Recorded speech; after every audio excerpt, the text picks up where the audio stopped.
Good morning, everyone. Thank you for joining us today. I'm going to take a couple of minutes and let some folks file in.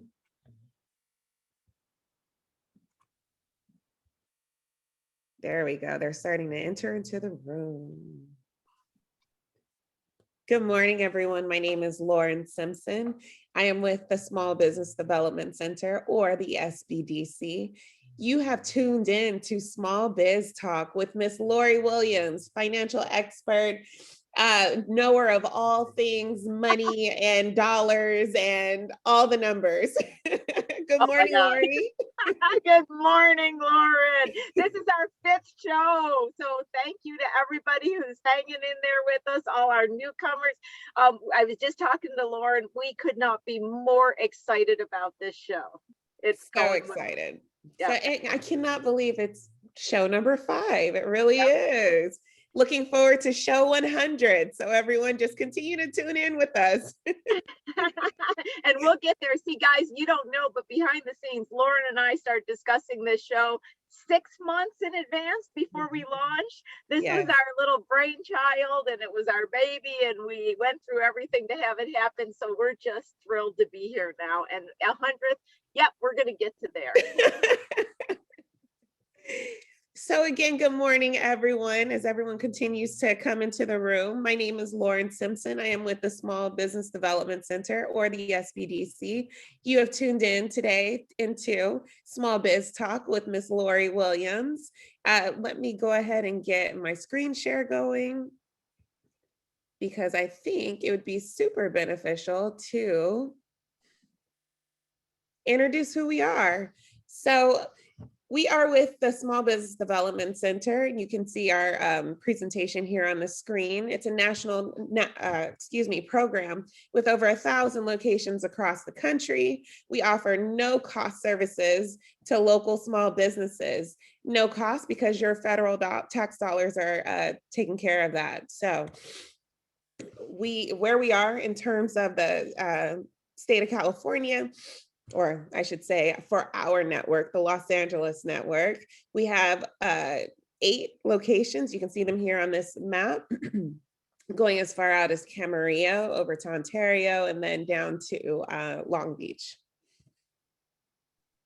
And again, what we do, we offer no-cost business advising and virtual trainings. Today's session, Small Biz Talk with Lori Williams, is a virtual training. And so we will be sharing all things that relate to your business in terms of money, to social media, to marketing, to really and truly anything that you can think of. Lori has come up with some great topics, has some great guests that join us for the show.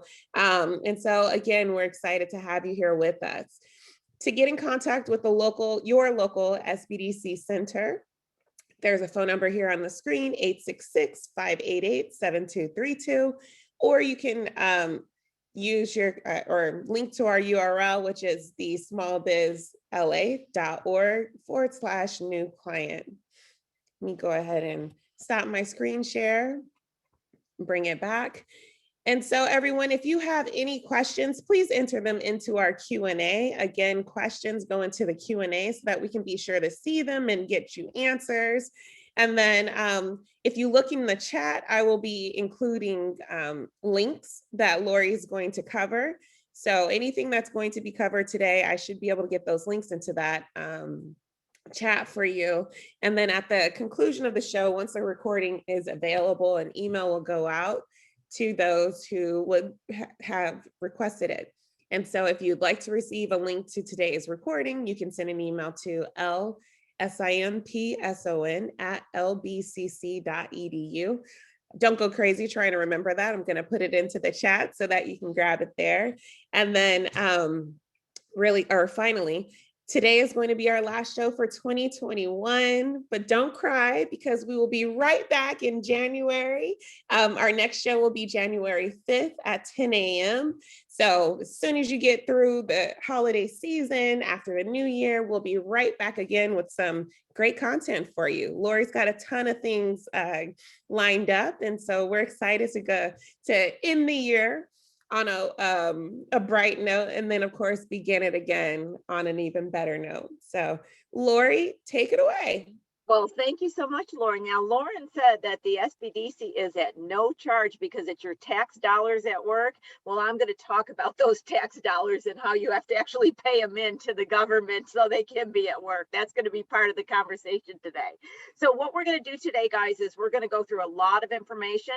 Lauren is going to be putting a lot of links in the chat for you as we go. So let me first of all share my screen, and I'm going to try to be a little bit fancy here with sharing everything and some of the links. So if it doesn't all go perfect, bear with me on that. And Lauren, if I'm ever talking about something and it doesn't seem like that's something people are seeing, please let me know, because I'm going to try to make links from where I am in my screen as well. So let me just get the Zoom controls arranged and all that here that I need. Okay, so once again, welcome to Small Biz Talk, show number 5. Very excited to be here. This to going. Okay, so weekly talk series. Once again, it's about, for those that are new, that are just joining, we're going to have guests. Some days I'm just going to be giving you instructional information. It's based on real life situations. There's going to be links that Lauren's going to be putting in the chat where you can send in questions in advance. You can also communicate with us if you're wanting to be one of the guests, etc. Just go ahead and comment with us, and Lauren will put all that information in. Now, today we're going to cover 2 really, really big topics. We're going to talk about the EIDL loan. We're going to talk about application and reconsideration, and we're going to talk about preparing for tax end. I really wanted to take this show to talk about these subject matters, because it's something that, A, I'm getting a lot of questions during the week as I work with SBDC clients. B, I'm seeing a lot of confusion and mistakes and a lot of just misunderstanding. So I'm going to run through different aspects of this. Please go ahead and start putting your questions in the Q&A, because I'm going to try to address as many questions as I can. But if I don't get through them today, it's going to give me an idea of what your questions are that I can pick up at the next show as well. So let's first talk about the EIDL loan. Now, one thing I want everybody to know is that the EIDL loan, new applications are going to be accepted until December 31st, 2021. After that, there is no ability to apply for the EIDL loan. Now, I think that probably most of you people that wanted to get the EIDL loan already had, but if there's a few out there that have not, I wanted to communicate that this is something you might want to look into. It's a 30-year loan, 3.75% fixed, 2.75% fixed interest rate for nonprofits. Payments are deferred for 2 years. There's no penalty for repayment, which is really important. And so a lot of times what I'm doing is getting questions on when am I going to have to make a payment? Because what happened is when the EIDL first came out, they had payments in 6 months, I think, and then they deferred it longer and deferred it longer. So a lot of people are really confused on when they even have to pay. So here's the information on that. Now, if you're wanting to complete an application and you have not, here is the link to complete a new application. Once again, Lauren's going to be putting all this stuff in the chat for you guys. And if you have some questions about eligibility and other helpful information is on this next link. It goes through a lot of information that you may be wanting to know and not sure where to find it. On this link, you can also pull up questions and answers and FAQs, etc. So it's also a good link for you to have kind of in your back pocket as things comes up with the loan. Now, reconsiderations. Reconsiderations, for those who may not be familiar with the process, is what happens if you get a denial letter. You were denied the loan. It could be the original loan. It could be the increase, the request for increase. And to explain that, if you have an original loan, they also allowed people to increase. So you can either go through the portal and request an increase, or you can go through an email and request an increase. Now, what's happened is when people request increases, they may get a denial letter. What I have noticed, and this is just a Lori notice, there's nothing from the SBA on what I'm about to say, but what I had noticed is when the first loan went out, the first iteration, that was kind of the crazy times of COVID, and the SBA, rightly so, it was true with all programs. They just kind of did what they could to get the money out to people. And so they didn't do as much as we would call it in banking and finance, the due diligence to look through and see everybody's financials, everybody's tax returns. And then when it came time for the increases or the reconsiderations, they're doing more due diligence. So what you'll see is somebody might get denied for the increase where they were able to for the first time, and they might get denied on a reason that kind of was applicable to the first time as well, but possibly didn't get caught. And so in that, you're going to see a little bit of the confusion. And I mention this as I'm going to mention all these different things is experiences I've had with. So I've been working on the EIDL loan and the PPP throughout the whole process, read all the legislation. So I've been heavily involved in it. So what I'm doing is I'm kind of bringing up these occurring situations that I'm experiencing with clients, because there might be somebody listening that go, oh yeah, I kind of thought that, or I noticed this as well. So, but the part I'm telling you on this slide is that the reconsiderations will be received afterwards and still processed 6 months from the date of the decline for the reconsiderations, and 30 days from the date of reconsideration decline for appeals unless funding is no longer available. I got this off the SBA website this morning, and what I kind of thought just in my mind, that if the program was closing at the end of the year, which it is for new applications, I thought maybe they would just say, if your reconsideration is in process, they might continue it. I didn't know how they were going to do a shut off for that, right? But this is really good news, because if you get declined, you still got that time period to send out reconsideration emails and communicate with the SBA past the December 31st deadline. Of course, everything is based on funding.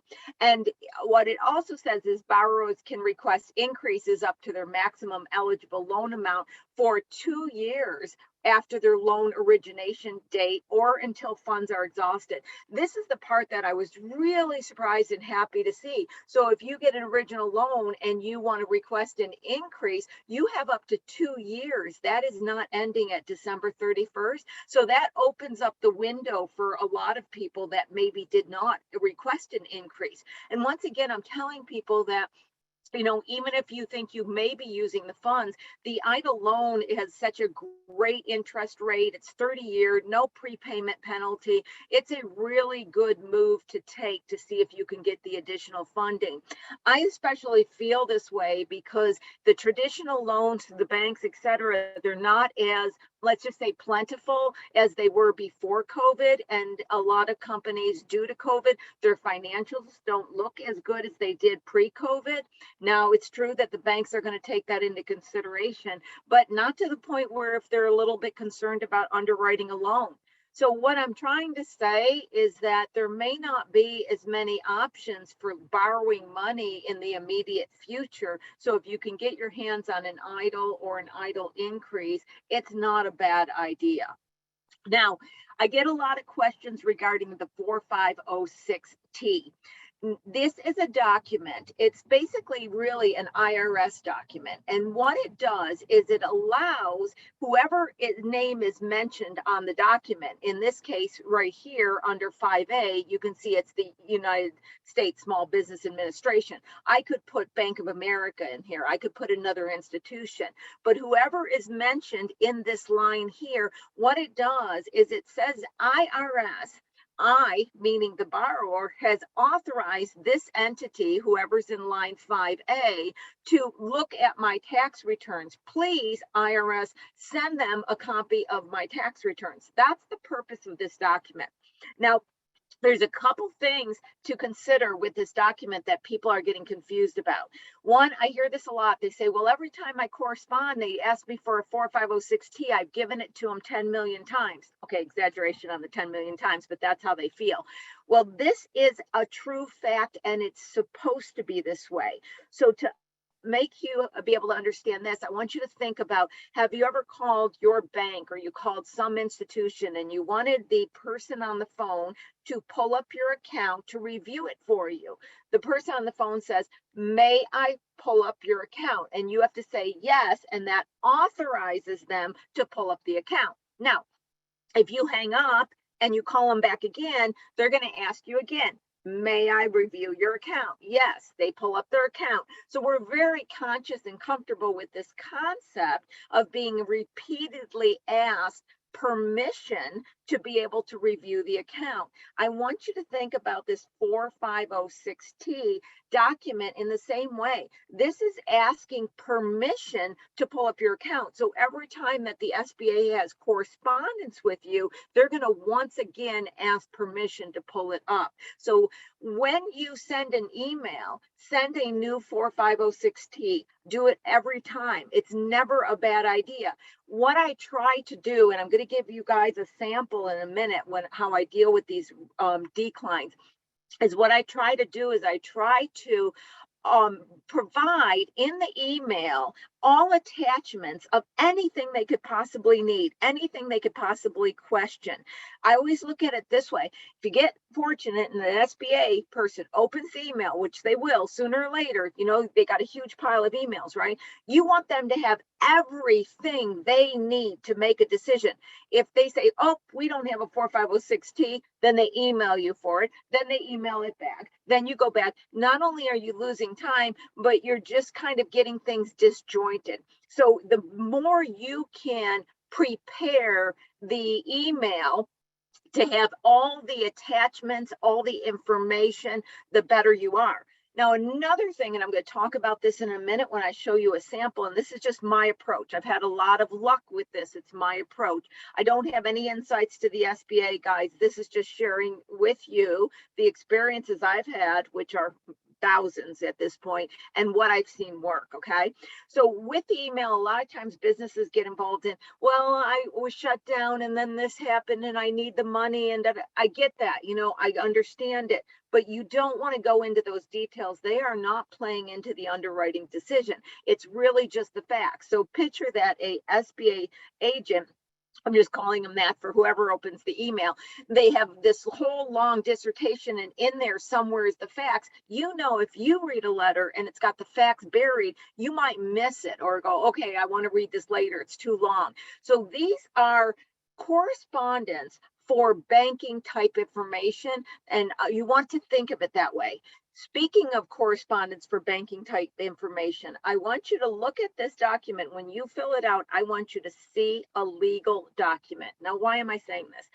So many times people make the mistake filling out the top portion of this.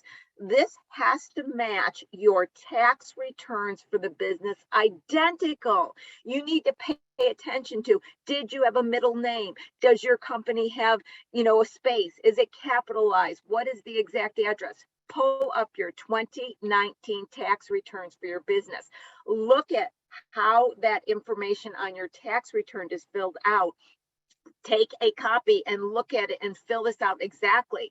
You have to understand that this is literally a legal document. If it's not filled out exactly correct, it gets pushed back, and that causes a lot of problems. And I see this every single day. I want you to think about it like if somebody says, hey, get out your passport and write your name and your birth date or whatever exactly like it appears, you would be very meticulous and make sure you write down every single number exactly.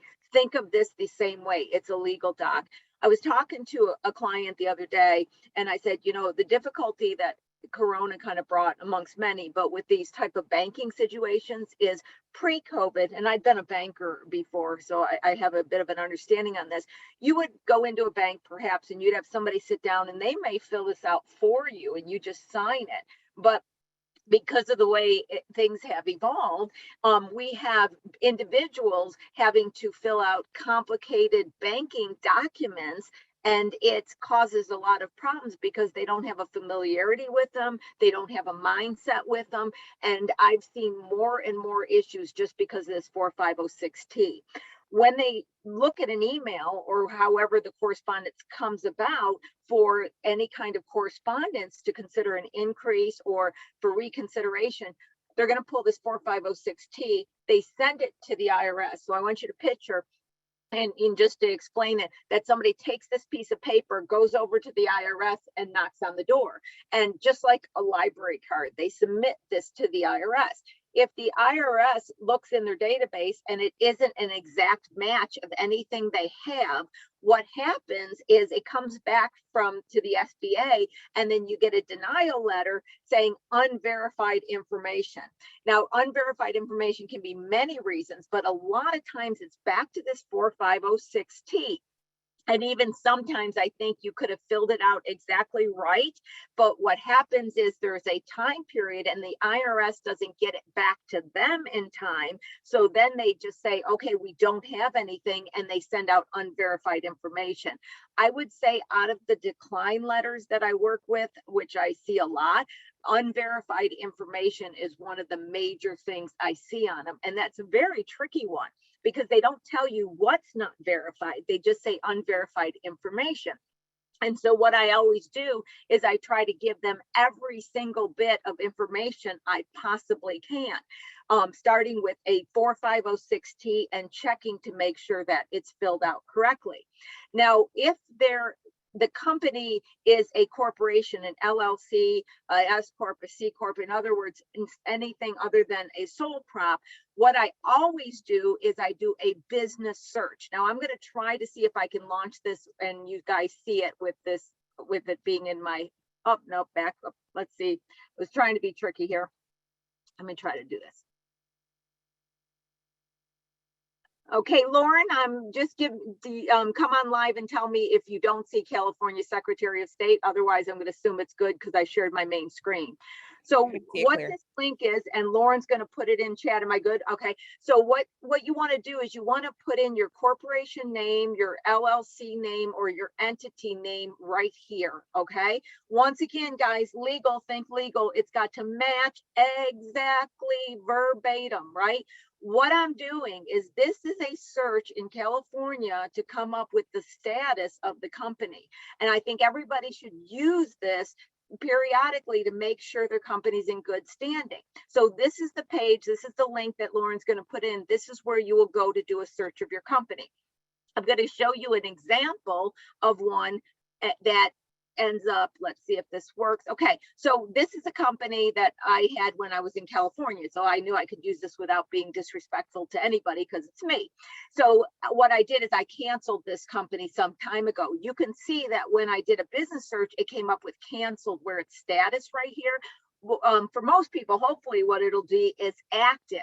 So when I see an unverified information, the first thing I do is I search for the company, I make sure it's active, and I take a screenshot of this. You know, I can actually, if I think, let's see if it being, yeah, so even though it's canceled, what you can do is you can see where I lived when I was in California. I'm no longer in California. You can see all this. You can see it's canceled, and it shows you my registration papers, my cancellation paper. This is all public information, right? So what I'll do is I'll take a screenshot of this with it active and it shows the filing, and I'll take it and use it as part of an attachment when I respond in an email for unverified information. And I'm getting to that email in a second, guys. I just want to explain the pieces I do. So if it's a corporation, if it's registered with the Secretary of State, the first thing is I should go ahead and I do a search. I pull up this, I take a screenshot of it. I'm basically saying, SBA, look, this is an active company. This is an active company. That's the first step I do, okay? Then the next thing I do is here is the email. This is just a sample email, guys. I'm trying to kind of explain what I'm doing, but obviously I can't create an email for each situation on a demonstration like this.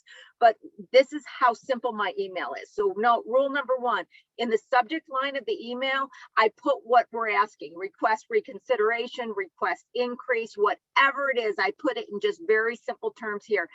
And I include the application number and or the loan number. If you have both, great, but I include that in the subject line. That way they know exactly what they're talking about. In the body copy, I'm real clear. I put situation. And in this case, I just kind of made up a simple one. It's not completed. It's just to give you a feel. Received denial letter for increase, request on application. I repeat it again, once again. So they have these numbers, double check the numbers. Stated unverified information, I attached, and I might say screenshot of corporation. I might have attached the documents for the organization of the corporation, but I always attach a signed 4506T and the 2019 tax returns. Am I being redundant here? Yes, I am. The reason being is if the IRS takes a little bit of time getting the 4506T and getting the tax returns back, I got a copy of them right here. And then I might go screenshot and I might do here. So in this email, if you look at it, and this is my goal, and then once again, this is kind of from the mentality of having been a banker, the SBA person can open it up. They can say, oh, I understand what it's about. Here's the situation. Here's what they're doing to try to resolve the situation. Here is the attachments. You know how sometimes what happens is you get an attachment, but you don't see it. I am stating what the attachments are, and this gives them every single thing they need. So this is how I respond to decline, denial letters, and I will change it based on the circumstances. I just use this one as an example because so many do have an unverified information. Now, once again, Lauren will put this in the chat. This is how you get in touch with the COVID for the EIDL, right? You can either email them disaster customer service. You can call this number. What I want you to understand is that this is open 8 to 8 p.m. 7 days a week. And what they've done is they've increased the number of customer service people, and the customer service people, for the most part, from my understanding, they can tell you the status. That's what's so important. They can tell you the status. And I have heard from clients, if you call on Saturday or Sunday, it's a little easier to get through. So what I tell people is send the email, monitor it. In a week to 2 weeks, call and ask for status.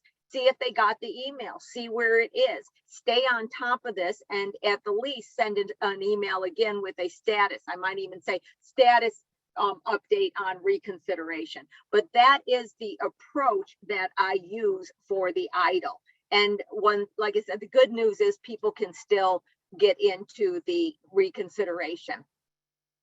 So I'm going to go through some questions really quick, which I think I've kind of addressed them.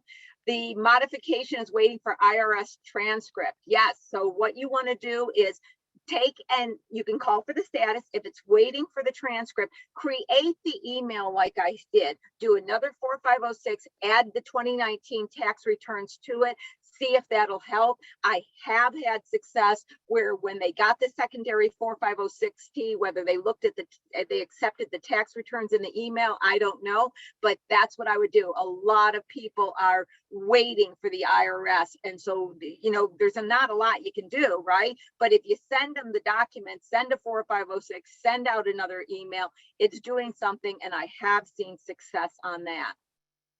Early EIDL payments are not just interest. What's happening is it's deferred. Interest is accruing. You're not paying anything. Interest is accruing. Then when it starts, you're paying on the amount and the interest. Let's see. They cannot tell them. Okay, so if you're trying to find out what they need from me, I need, we kind of have to know a little bit more information. If it's unverified, what you do is you kind of give them everything you think they could need, and everything they think they could need is, once again, not to be redundant, but it's the 4506T, it's the tax returns. If you're a corporation, you can send your reorganization documents, or I'm saying your organization documents is what I meant to say, and you can also do a screenshot. So you just send whatever they might be referring to. If it's unverified information, I would do that. But you basically, it has to do with your decline letter. If you got the decline, what was stated in it. And then what I do is, even though I maybe can't identify exactly what they want, I just give them anything that could be around that situation, if you will. Okay. Proceeds invested until, I'm going to be talking about use of proceeds in a second, so I'm going to come up on that one. Do I need to provide my personal tax returns if I'm running a nonprofit and only filed a 99B postcard because we did not make over 50 for the 2020 pandemic? So a lot of times what happens is, if you have a S Corp or C Corp, you're going to have your own tax returns, right? But if you have pass-throughs, you're going to be providing your personal tax returns, right? So in your in your situation, you should be okay for the 990E postcards, but it never hurts to just provide your personal tax returns in case there's something that they're wanting to look at already. The shuttered venue grant, I can't, is it too late to appeal?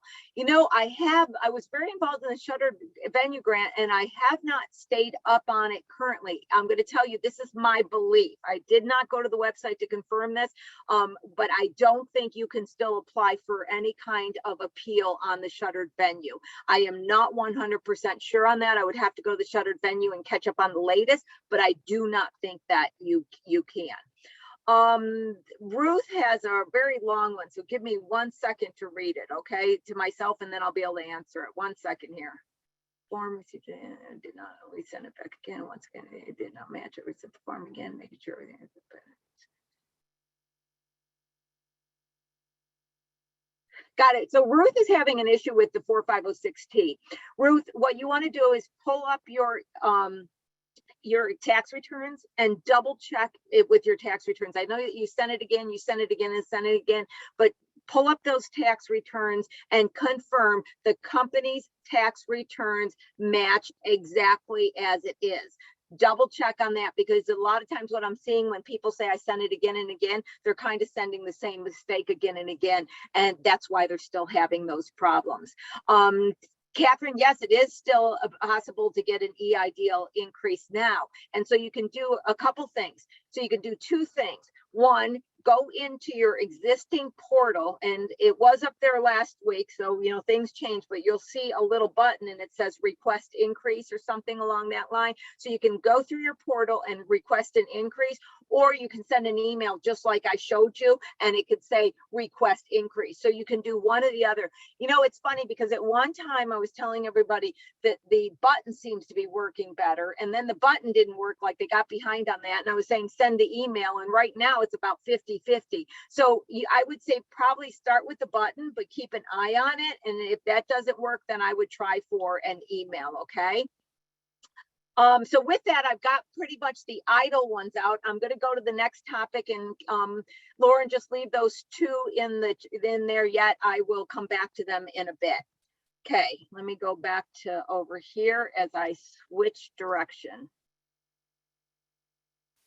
Okay, so this is about what you can use it on. Now, this comes directly from the SBA website, and I'm going to talk in a minute about a lot of confusion have. So when you go for the SBA website, what it called is working capital. Working capital, guys, is a banking term, right? It's a finance, it's a banking term, it's a finance term. A lot of banks use it. And what it means is it says here, it's regular payments for operating expenses, including payroll, rent, mortgage, utilities. When you look at a profit and loss statement, these are all the things that are listed under expenses. These are all the type of expenses that you would use to run your business on a daily basis. Okay, nothing really, really complicated about that. But then the big question that comes into play, and this is a pretty intense slide, it's got a lot of stuff here. It's mostly for me to be able to communicate this stuff with you. So bear with me as we go through the slide. These are the 4 questions. This is like one of the most confusing, frustrating thing for people with the EIDL. I get it constantly with SBA clients, or SBDC clients, I meant to say. Can I pay myself? Can I take an owner's draw? Do I need to make a W-2 paycheck? How much can I pay myself? I know that of the massive amount of people on this call, which thank you everybody for being here, there is somebody going, I want to know this, because I just hear it all the time. So let's kind of unpack this, and I'm going to be talking about it in this slide, but then I'm going to be talking about it in the slides coming up as well. So we got to kind of start to learn here, and then learn with the slides going through it. Now, I'm going to start off by saying the big confusion on this, guys, is because they use standard language, and it really refers to depending on the legal structure that you are, and it's really hard to decipher. In other words, for the layman that doesn't know these terms, it gets really, really confusing. And a lot of times you'll see, especially if you Google, you'll see a million different answers, and everybody says something different, which makes it even more confusing. And just to kind of explain why is that there's several different aspects that come into play with these programs and these type of questions. And one of them is an understanding of just general finance, how financial statements work, accounting, finance, right? And then when you go go into the other world of tax preparation, CPAs or EAs, how the IRS works, how taxes work, they use another set of words and it becomes more confusing. That's a whole nother discipline, if you will. And then when you turn around and you go into banking, SBA loaning, that's a new word, SBA loans in banking, that's a whole nother discipline, right? So what happens is you have to be able to speak 3 languages, basically, to start putting this stuff together, because you may, as a accounting person, understand it to be one way, but don't quite comprehend it when they talk about it relating to your tax returns. And then you may understand it from your tax returns or your accounting, but don't quite understand when they talk about it in banking language. And one of the advantages or crazy things about myself is that I speak 3 languages. You know, I've just got my last test through the IRS to be an enrolled agent, so I deal with taxes. I've been, you know, CFO, so heavy on the finance, and I've been a banker, so I can kind of make sense of all this. Now, why am I telling you this? I'm telling you this because I want you to understand that the lack of clarity is because you have to first look at what is your legal structure? How am I operating to fully comprehend this? And I'm going to bring this all together. So let me start out by saying is, can you pay yourself? Yes, you can pay yourself. Let's start with the simplest answer. Yes, you can pay yourself. If you're working in the business using idle funds to pay yourself, it's reasonable use of funds. Regarding how much, you need to look at how much you paid yourself in the past. A lot of times what I like to do is explain what they're trying to do. You know, if you get so caught up on, can I pay myself, knowing what they're trying to make you not do is sometimes easier to understand. And it's really simple, guys.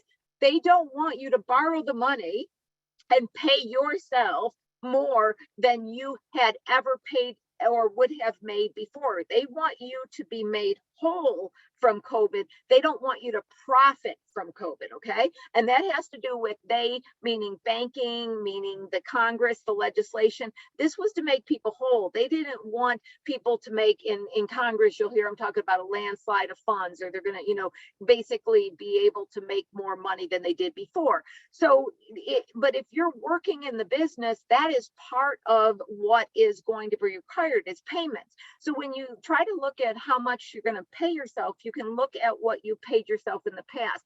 This part, guys, hold on to this. If there's some confusion, I'm going to go through some slides on this. But you want to look at what kind of owner draws did I take? If you file a Schedule C, this would be for an LLC, this would be for a sole prop. You can review your net profit, which is line 31.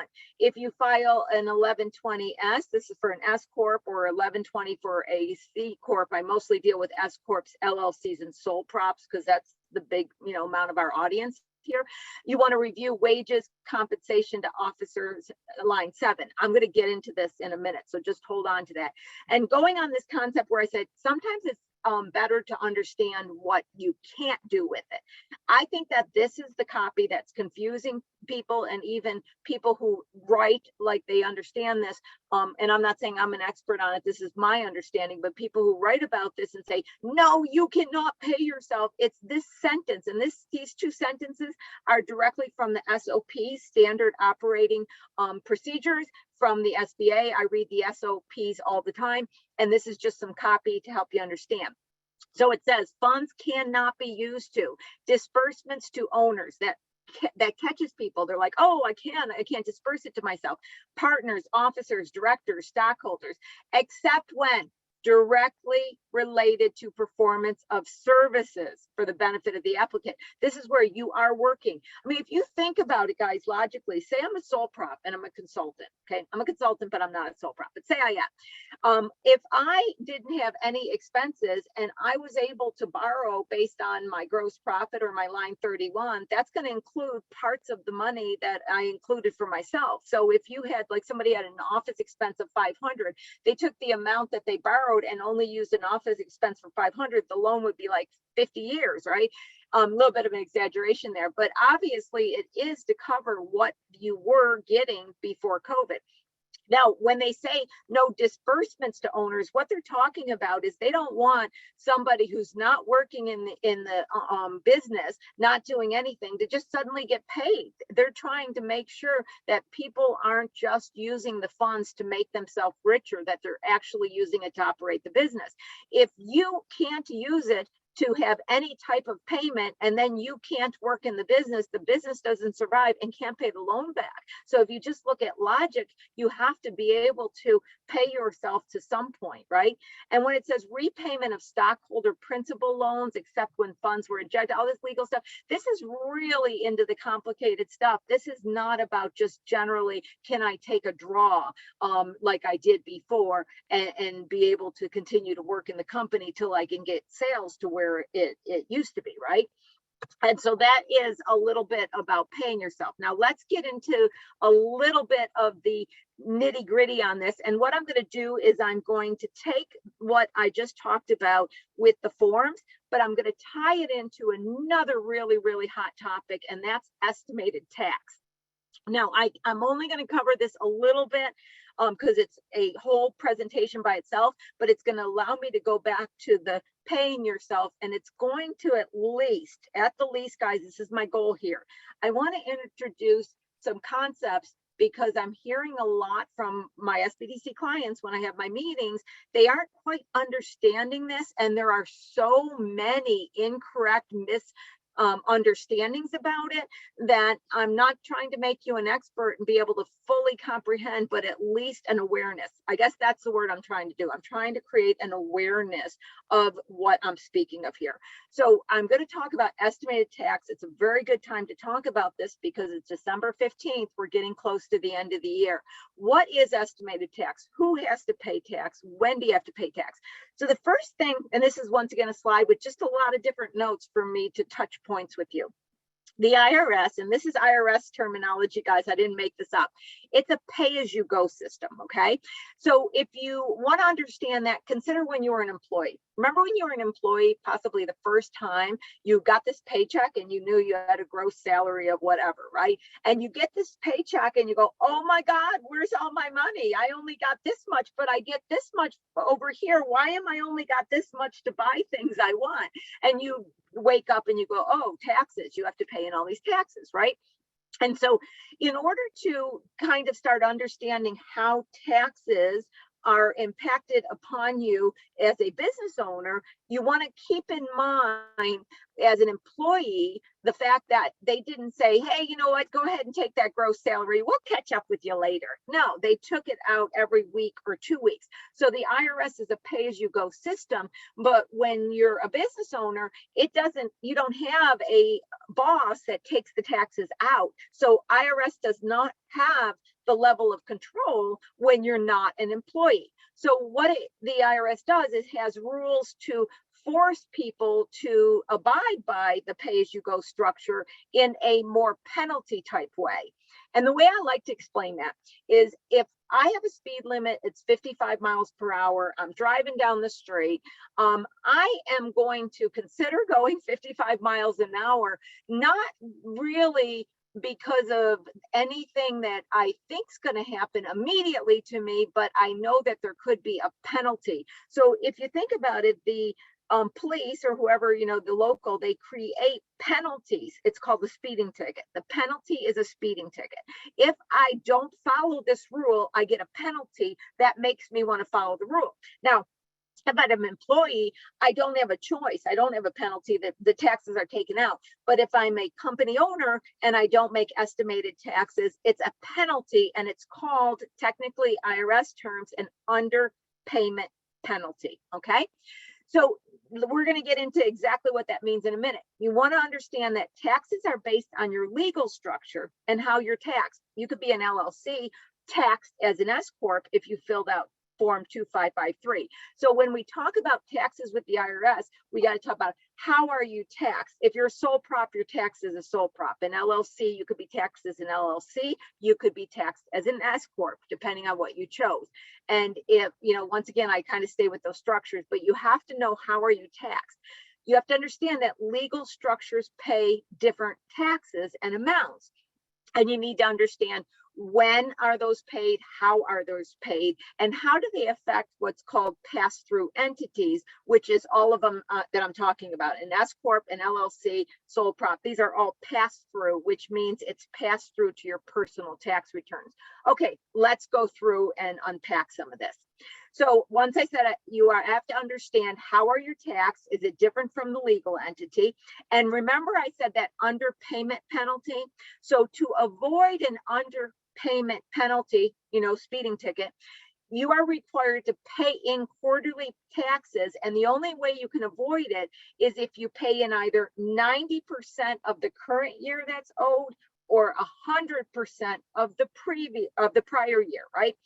And so if you have a CPA, a lot of times what they do is they look at what you owed that year, and they set you up with quarterly estimated coupons for you to pay in taxes the next year. What they're doing is they're basing those quarterly payments on 100% of the prior year, knowing that you won't get an underpayment penalty because you will have paid in 100% of the prior year. You will have satisfied that. So that's why people are making estimated tax payments when their CPAs give the coupons, and at the end of the year they figure out if they owe more or they get some back.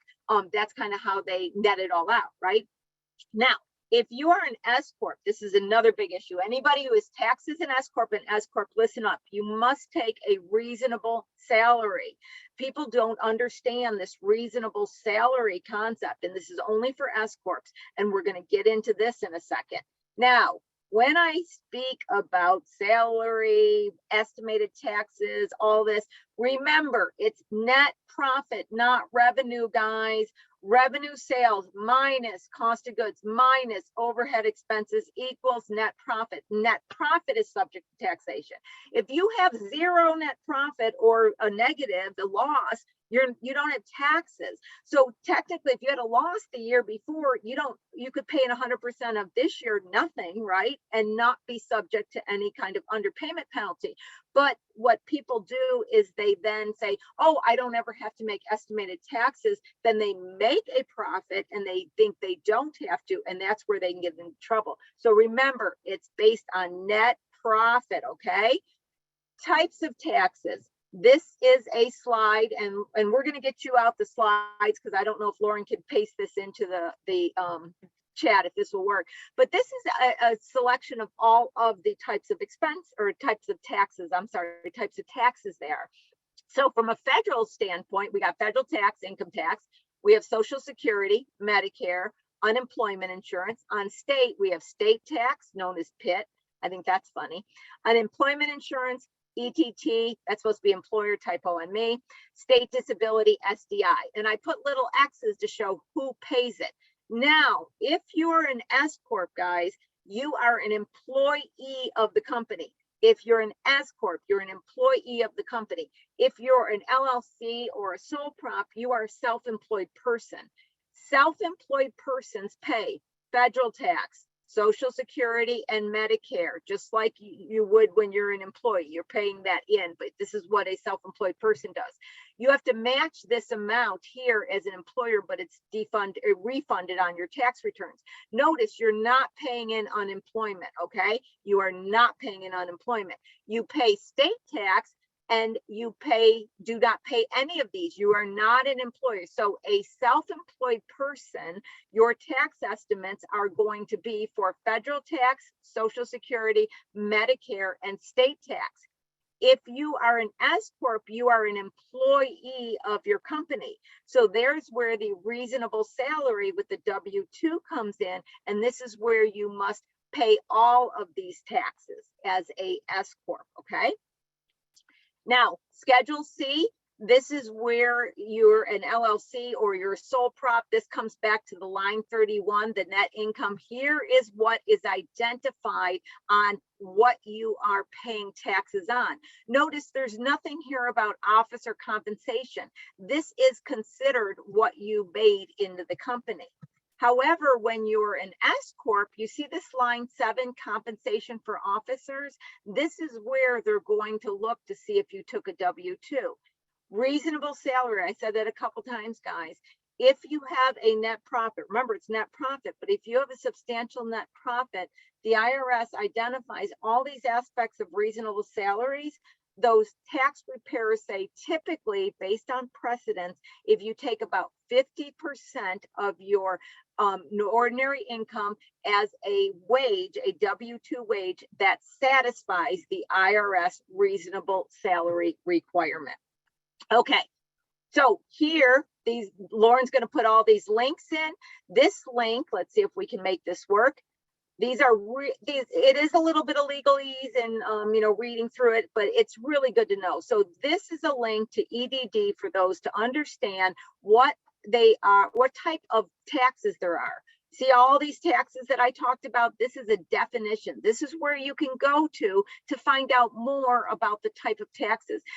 Even if you have a CPA, it's good to have an awareness, guys, that you're running the company correct. Now, this is a link that I provide to the Franchise Tax Board. This is about estimated tax payments. Everything you need to know about making estimated tax payments. Who must make estimated tax payments? Look, there's that 90%, 100% I talked about. How do you make estimated tax payments? Everything you wanted to know or didn't want to know is included into that link. Now, that's on California, that's state, guys. Here's a link, and I found the ones directly to this, so you can go right to it. This is estimated taxes for business and small businesses. Scroll on down here, and at the very, very bottom, very bottom. Oh, nope, but this next one. So sorry, guys. Next one is where it's going to have it. But here it's going to tell you all about estimated tax payments, when you have to make them, how you have to make them, the penalty for underpayment. This is what I wanted to show you here. There is that 55 speed limit penalty, as I referred to it, okay? And for those guys who are S Corps, this is going to be all about paying yourself. And when you come down here, it's going to talk about reasonable compensation, and you can pull up the publication and learn more about that. Okay, so that covers everything you ever wanted to know, but were afraid to ask about these type of things. Okay, so let me go into the question and answer and see how many of these I can find. Okay, I'm going to clean up some of the other ones earlier. California grants or loans, I do not know about any new ones that are coming out as of right now. Copies of the data on the show, yes, absolutely. Lauren will make sure that she gets your emails. She'll talk about that where we end to make sure you get that. Let's see. And yes, a sole proprietor independent contractor can apply for an EIDL, and you use your social security number. Your DBA is the company's name. So when you fill it out, make sure when it asks for the company name, you put that DBA in. Remember, exactly like it said, you got to keep in mind you're playing legal now, okay? So you want to make sure that you put in exactly like it's being set, it's defined on your DBA. But what you'll do is you will use your social security. Okay, can I apply for an EIDL if my corporation was started in 2020? No, guys, you have to have it existed in 2019. Or I should say, actually, if it was between, let me come back and say that I took 2020 to mean after February 15th, or it has to be before February 15th of 2020, which is declared disaster date. So it must have been started before that date. So yes, for 2020, but it had to be February 15th or before, okay? Let's see, where else do I operate? If you operate as a DBA, we got a couple questions on DBAs. Okay, so everybody right now, anybody that has a DBA, listen up. I want you to change, and everybody asks this all the time, so I'm not picking, this is so common, but this is a confusion that people have, and I try to get people to use the right terminology, because using incorrect terminology gets you in trouble down the road. You are not operating as a DBA, okay? DBA is doing business as. You are possibly operating, and what you're saying is as a sole prop, okay? So when you're operating as a sole prop, so say I'm Lori Williams, I'm a sole prop, right? but I want to be Lori Williams Consulting. So what I do is I get a DBA, doing business as Lori Williams Consulting, okay? And that is simply a way that I can do financial transactions, take payments, etc., and open a bank account that you can write me a check to Lori Williams Consulting. My legal structure is not a DBA. My legal structure in this case could be a sole prop, okay? Now, with my company, I don't have it set up now, but at one time when I had my company in California, you saw that weird name, Accelerating Growth Consortium.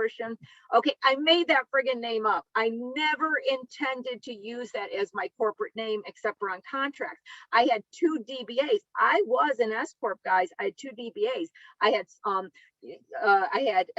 well, I forgot now, it's been so long ago. I actually had a consulting firm under that I did, that was Lori Williams Consulting, right? And then I had, which you see my company now, Business Simply Put. So I had the DBAs for the 2 companies because the consulting firm did high turnarounds and the Business Simply Put did more information.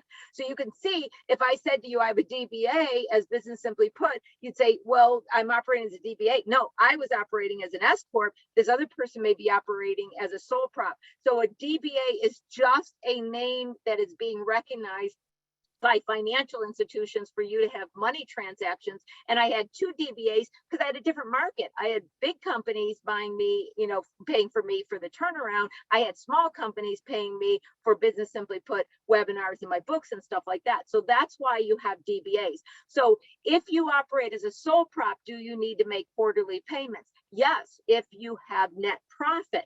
That's the answer to that. So get out of your head. I hear that a lot. You're not a DBA.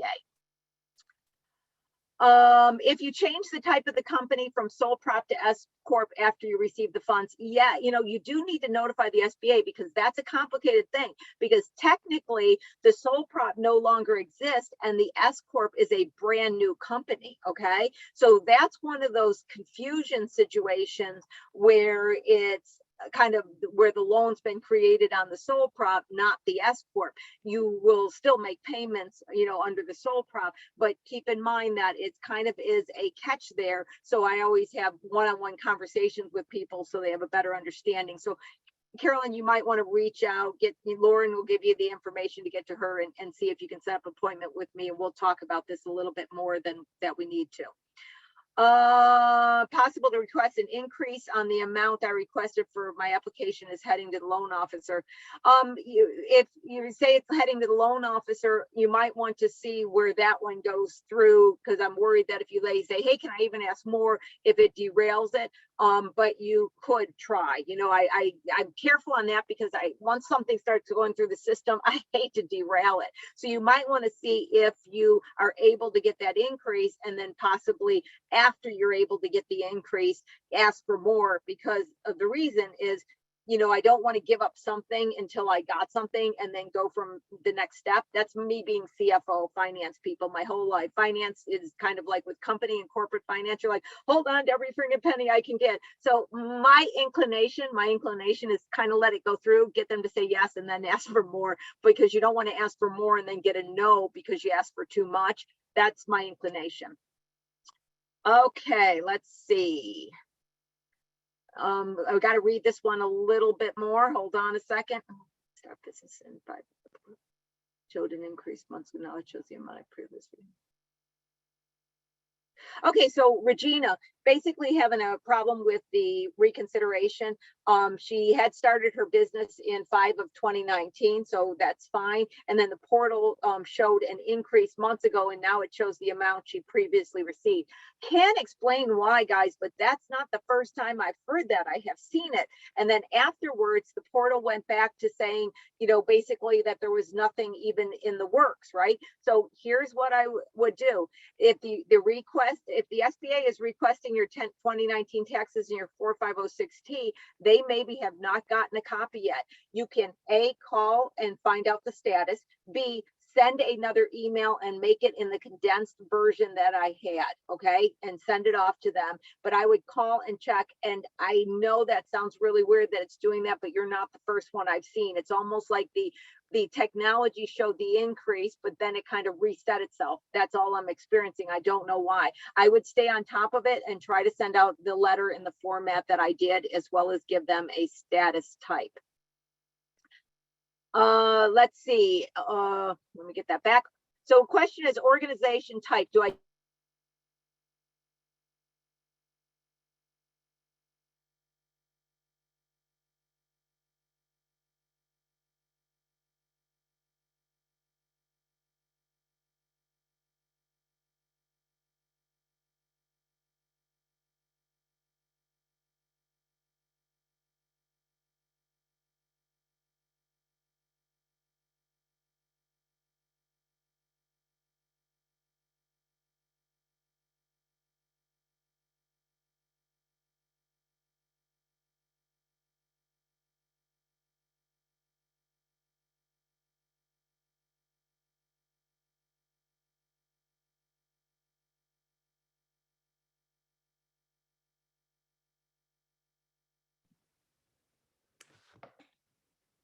Good morning, everyone. It seems that Lori may have lost reception. We're going to hold on a couple of minutes to see if she's able to pop back on. We'll just hold on just for a little bit. If you can, please continue to enter your questions into the Q&A, and we'll see if Lori can't get you answers. I'm going to also include a link into the chat right now. Go ahead and click this link, please. And any questions that haven't been answered, we will be sure that she gets them answered. This is our online form. And so once you click this form, fill it out for us, and then we'll be sure to get you the answers that you need. Thank you again for joining us. Gonna see if she's able to pop back on.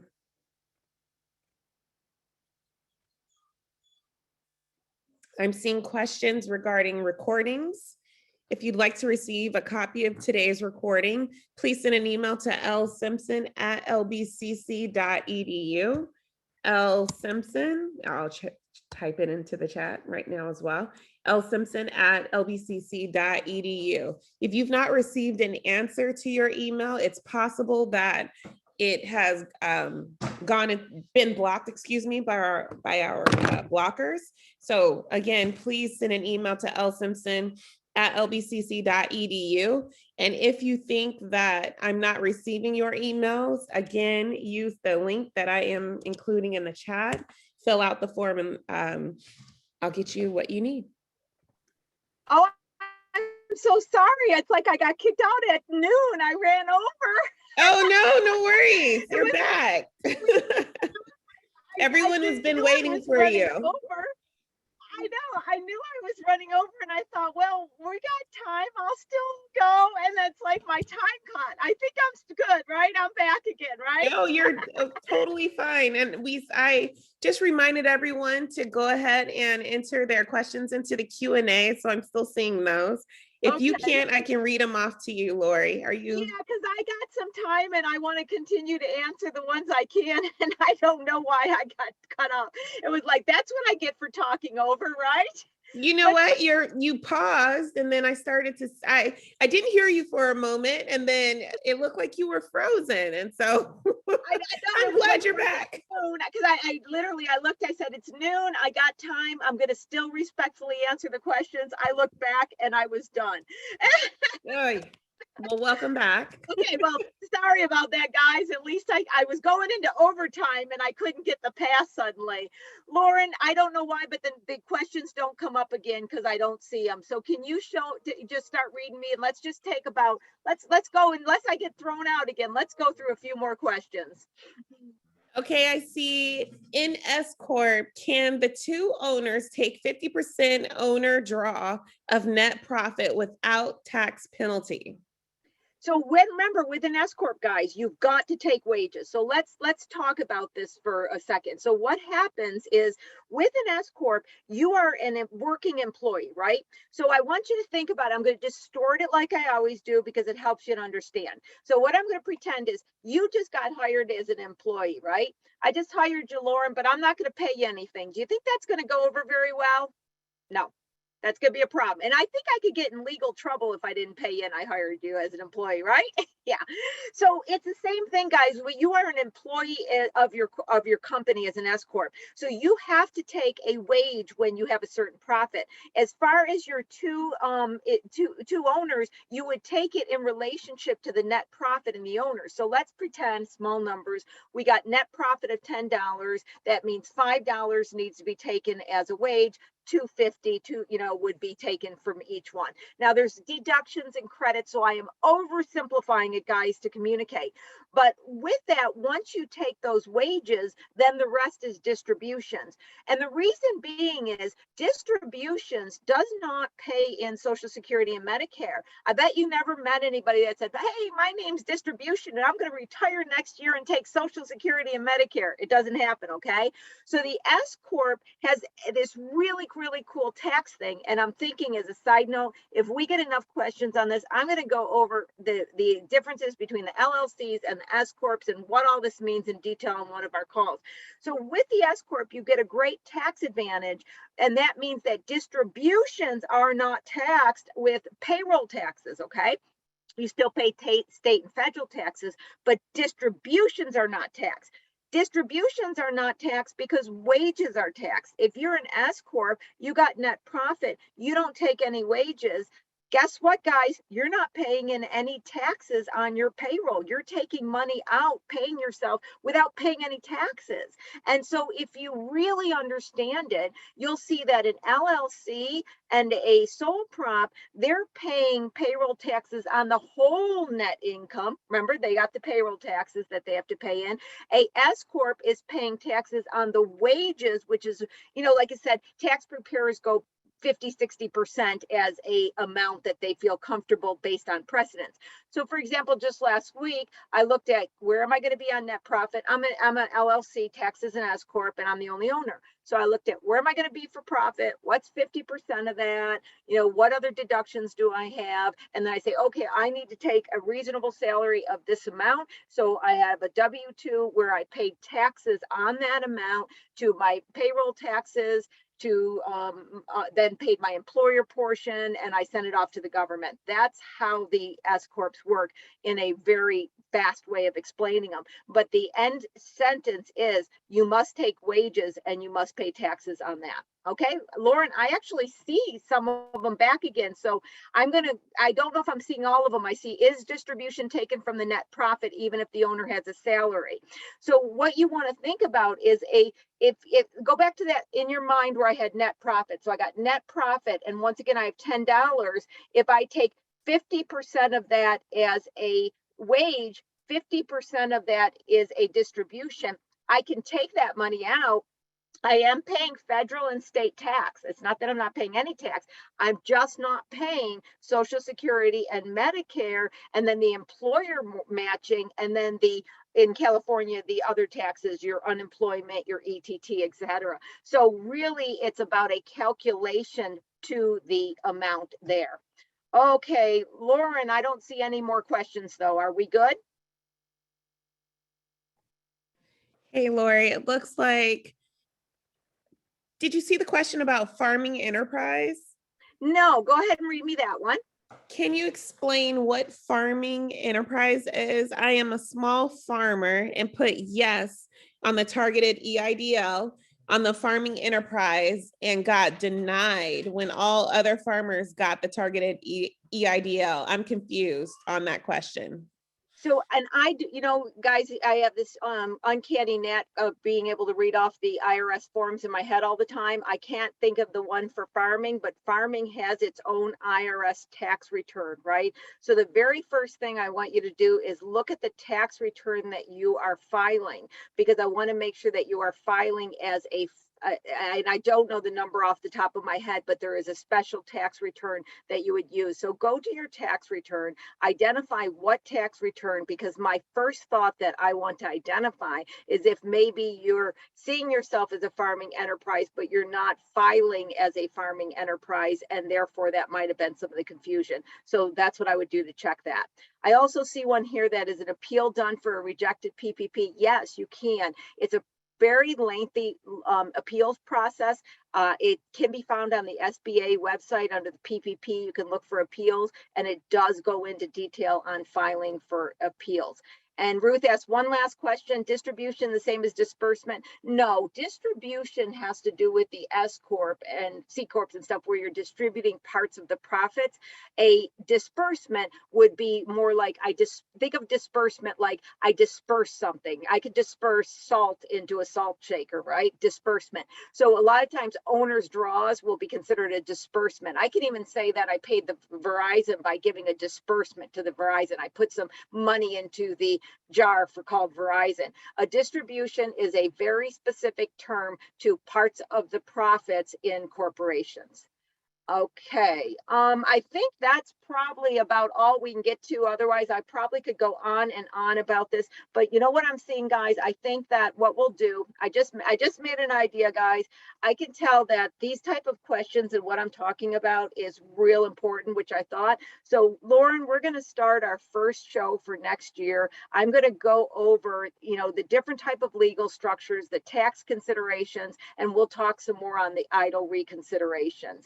But for today, I really hope that I've given you some information. I could tell from the questions I gave you awareness, and that's what I'm trying to do. And at the end of the day, guys, I want to tell you just two things. These are the Lori words of wisdoms I always tell you guys all the time. This stuff is confusing when you talk about the tax, the legal, and stuff like that. But I'm going to say it this way, and I don't have kids, but I think anybody, Lauren, your mom, maybe you can relate. You know how kids kind of grow up and they say, well, this is really confusing. Mom, do I need to know this? And you say, honey, I know it's confusing, but if you're going to go to this, if you're going to be an adult, if you're going to go to this class, you've got to take the time to learn that. That kind of conversation. So guys, I'm reaching out there with my heart. If you're going to be in business, you got to understand this enough to have an awareness. I'm not saying you don't hire people to help you, CPAs, good accountants, good attorneys, you do, right? But you have to know, I am seeing on a daily basis and have for my long time period with the SBDC, people who are getting into trouble with the government, they're getting these documents, they're not understanding their taxes. I am really trying to get people to have a better understanding and not just go, it's too confusing, I don't want to understand it. And I know a lot of people will say, my CPA tried to explain it to me, and they just don't in a way that I understand. And I get that, I get it. So I'm trying to give it to you in more layman language. So I want to wish everybody a happy holiday. I want to say thank you so much to my frequent flyers, as Ted used to call them, that are coming there. I'm so excited to have this show. I'm so excited to be doing it with my very good friend, Lauren, and I'm excited to have all you guys with us. And we look forward to next year. Happy holidays, Lauren. I'm handing it back to you for the day. Lori, another amazing session. So good. And thank you. Thank you for all that you do, all the information that you provide for everyone. I'm over here taking my own personal notes just so that I know for my husband's business. Everything that you provide for us is just so amazing, and we're so indebted to you. So thank you. Thank you for everything. To all of our frequent flyers, I love that term. I do too. Thank you for joining us. Happy holidays from us at SmallBiz Talk. We look forward to seeing you back in the new year, or in the new year, excuse me, January 5th, which is a Wednesday, of course, at 10 a.m. If you were unable to get your questions answered, please enter it into our form. I've just included that link one last time. To all the people who are saying thank you and just so appreciative for the show, we thank you, and we're very appreciative for you and you all just tuning in and listening to all this great content. So again, Lori, to you, happy holidays. Stay safe and healthy. And to all of you, happy holidays. Stay safe and healthy. We look forward to seeing you next year. Bye. Bye-bye.